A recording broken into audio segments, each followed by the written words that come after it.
Middle east की confusion ही बनी हुई है अभी भी। अब ये लड़ाई तो सीज़ फायर में है, लेकिन रोज़ धमकियां आती हैं सीज़ फायर टूटने की और हमले की। लेकिन इस्लामाबाद में एक बार फिर मेज़बानी के लिए आसिम मुनीर और शहबाज शरीफ और उनके फॉरेन मिनिस्टर अटेंशन में खड़े हो गए हैं कि आज शायद बात हो जाए दूसरे दौर की पार्ट 2 इस्लामाबाद टॉक्स। पूरे देश में उन्होंने इस्लामाबाद टॉक्स के बैनर पोस्टर लगा रखे हैं।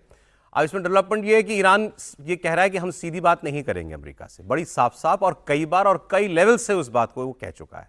और इसी बीच ईरान के विदेश मंत्री अब्बास अरागची वो कल रात को इस्लामाबाद पहुंच गए, लेकिन उन्होंने ये कहा कि ये उनकी जो विजिट है इसको सीधे केवल इस बात से ना जोड़ा जाए कि वो अमेरिकी डेलीगेशन से बात करने के इरादे से आए हैं। उन्होंने कहा मैं पहले यहाँ इस्लामाबाद जाऊँगा, फिर मैं ओमान जाऊँगा, फिर मैं रशिया जाऊँगा। लेकिन वो ये कह रहे हैं कि हम अपनी बातें पाकिस्तानियों को बता देंगे, फिर पाकिस्तानियों को अगर आगे कन्वे करना है तो कर दें। इसमें इंटरेस्टिंग ये है कि ये कल रात पहुंच गए और अमेरिकी डेलीगेशन रास्ते में है। अमेरिकी डेलीगेशन में स्टीव विटकॉफ और जैरेड कुशनर, मतलब दामाद और दोस्त ट्रंप के, वो दोनों जा रहे हैं। जेडी वैंस नहीं गए हैं।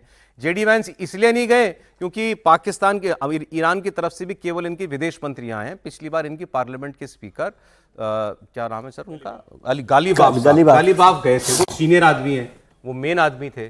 तो क्योंकि गालिबाफ नहीं आए तो इस बार अमेरिका ने जेडी वैंस को भी नहीं भेजा। गालिबाफ नहीं है, कॉलीबाफ के लिए सर क्यों से कॉलीबाफ जो है वो नहीं आए, हम लोग उनको गालिबाफ बना दिए। उसमें भी कहानी है। उसमें कहानी ये है कि जब ये पिछले दौर के राउंड की बातचीत के बाद ईरान लौटे, ये कालीबाफ और अब्बास अरागची, इनके खिलाफ इनके देश में ये एक मुहिम शुरू हो गई कि ये तो इन्होंने जाके सौदा कर दिया शहादतों का, हमारे इतने लोग मारे गए, हमला हम पे हो रहा है, विक्टिम हम हैं। और ये गए और इन्होंने जाकर के सारी अमेरिका की शर्तों पर बातचीत कर ली।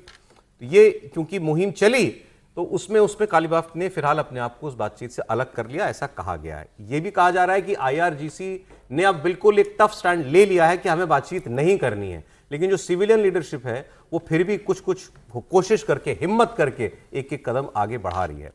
अब सवाल यह कि आज रात को दोनों की मुलाकात होगी या नहीं होगी, क्योंकि जब अमेरिकी पहुंचेंगे उस वक्त तक अब्बास अरागची के आगे जाने का वक्त हो चुका होगा। वो बातचीत तब होगी अगर पाकिस्तानी ईरान को कोई ऐसी बात कहें जिससे ये रुककर डायरेक्टली एक बार फिर अमेरिकी टीम से मिलकर बैठना चाहें, बात करना चाहें। लेकिन क्या इनके पास ऐसा कुछ कहने को है? और ये कहेंगे क्या? ये कहेंगे तो वही जो ट्रंप ने बताया होगा। ट्रंप क्या कह रहे हैं ये मैं आपको दिखा देता हूं।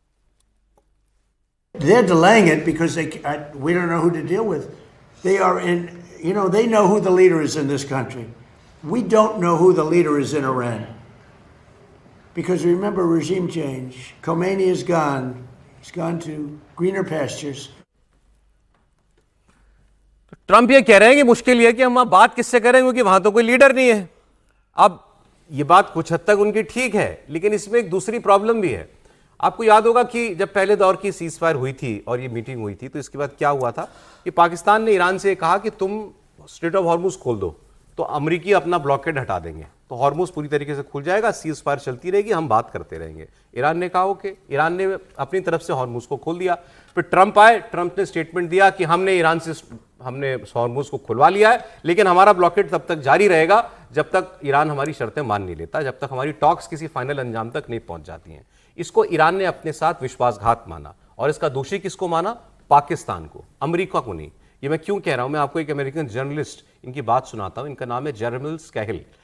ये कह रहे हैं कि ईरानी पाकिस्तानियों पर भरोसा नहीं करते।